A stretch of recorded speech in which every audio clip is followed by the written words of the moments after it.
உலகெலாம் உணர்ந்து ஓதற்கு அரியவன்.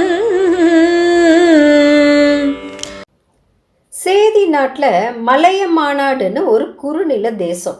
ஆக திருக்கோவலூர்ல அரசராக இருந்தவர் மெய்ப்பொருள் நாயனார். இவர் வேத ஆகமங்கள் தெரிஞ்சவர். சிவனடியார் வேஷமே மெய்ப்பொருள்னு நினைச்சு வாழ்ந்துட்டு வந்தார். அவர் தன்னோட ராஜ்யத்தை தர்ம நெறி தவறாம ஆட்சி பண்ணிட்டு வந்தார். அவரை எதிர்த்த பகைவர்களையெல்லாம் ஜெயிச்சார். எல்லா சிவன் கோயில்கள்லையும் நித்திய நைமித்திய கிரியைகள் சிறப்பாக நடக்க ஏற்பாடுகளை செஞ்சார். சிவ பக்தர்கள் வந்தப்போ அவங்களுக்கு தேவையான பொருட்களை எல்லாம் மனசோட பூரணமாக கொடுத்தார். அப்படி இருந்தப்போ ஒரு நாள் முத்தநாதன்னு ஒரு அரசன் அவரை போர்ல ஜெயிக்க யானைப்படை, குதிரைப்படை, தேர்ப்படை, காலாட்படைன்னு சதுரங்க சேனைகளோட வந்து இவர் கூட பல தடவை போர் புரிஞ்சு தோத்து அவமானப்பட்டு போனார். அவரை போர்ல ஜெயிக்க முடியாதனால அவர்கிட்ட இருந்த அடியார் பக்தியை பயன்படுத்தி கபடமா அவரை ஜெயிக்க நினைச்சார். விபூதி பூசி இருக்க ஒரு அடியார் மாதிரி வேஷம் போட முடிவு பண்ணினார். உடம்பு முழுசு விபூதி பூசி சடைகளை சேர்த்து கட்டி புத்தக கட்டுக்குள்ள ஆயுதத்தை மறைச்சு எடுத்துட்டு திருக்கோவலூருக்கு போனார்.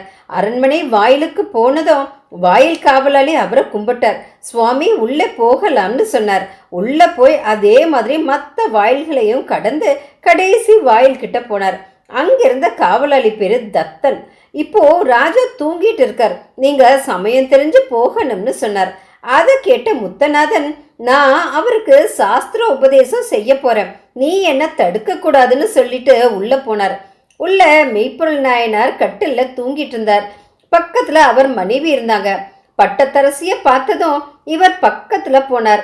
இவரை பார்த்த நாயனார் மனைவி உடனே எழுந்திருச்சு மெய்ப்பொருள் நாயனாரை எழுப்பினாங்க.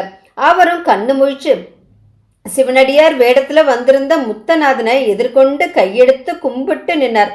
சுவாமி, நீங்க இங்க எழுந்தருள காரணம் என்னன்னு கேட்டார்.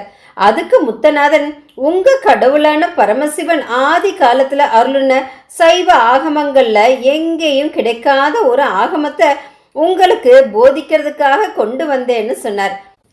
அதை கேட்ட மெய்ப்பொருள் நாயனார், இதை விட பெரிய பேர் எனக்கு இருக்குமா?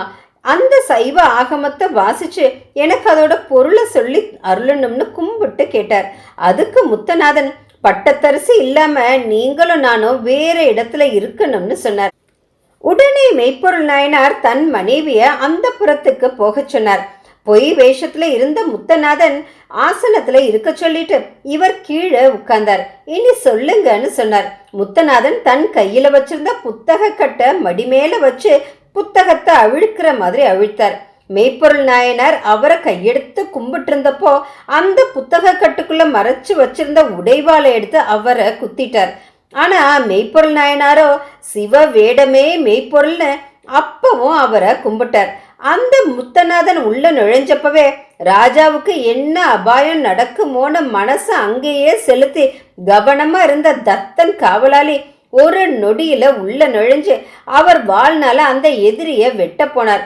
அப்போ உடைவாள்னால குத்தப்பட்டு ரத்தம் வழிய விழப்போன மெய்ப்பொருள் நாயனார் விழுந்துட்டு இருக்கப்பவே, தத்தனே, இவர் சிவனடியார், அதனால இவருக்கு ஒரு இடைஞ்சலும் செய்யக்கூடாதுன்னு கையினால தடுத்தபடியே விழுந்தார். அப்போ தத்தன் மெய்ப்பொருள் நாயனாரை கும்பிட்டு அவரை தாங்கி பிடிச்சு அடியேன் என்ன செய்யணும்னு கேட்டார். அதுக்கு மெய்ப்பொருள் நாயனார், வழியில இவருக்கு யாரும் எந்த தொந்தரவும் செய்யாதபடி இவரை கூட்டிட்டு போய் விடுன்னு சொன்னார். அரசன் சொன்னபடி தத்தனும் முத்தநாதனை கூட்டிட்டு போனார். அவர் ராஜாவை குத்தின செய்தி தெரிஞ்சு அவரை தாக்க வந்தவங்களையெல்லாம் இந்த சிவபக்தருக்கு ஒரு இடைஞ்சலும் ஏற்படாதபடி இவரை கூட்டிட்டு போய் விட சொல்லி ராஜாவே உத்தரவு போட்டிருக்காருன்னு சொல்லி அவங்க எல்லாரையும் தடுத்தார் தத்தன். அவங்க எல்லாரும் அதை கேட்ட உடனே பயந்து விலகிட்டாங்க. தத்தன் அவரை கூட்டிட்டு போய் நகரத்தை தாண்டி அவர் போக வேண்டிய காட்டு வழியில அவரை விட்டுட்டு தன் நகரத்துக்கு திரும்பினார்.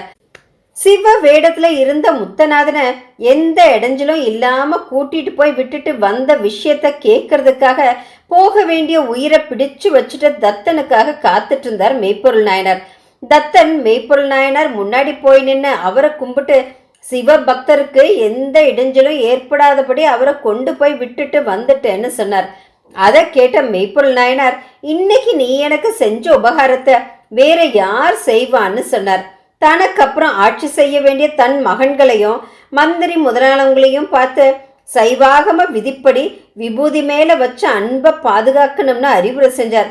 கனக சபையில ஆனந்த தாண்டவமாற சபாநாதரை தியானம் பண்ணினார்.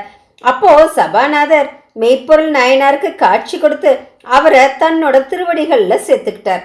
திருச்சிற்றம்பலம்.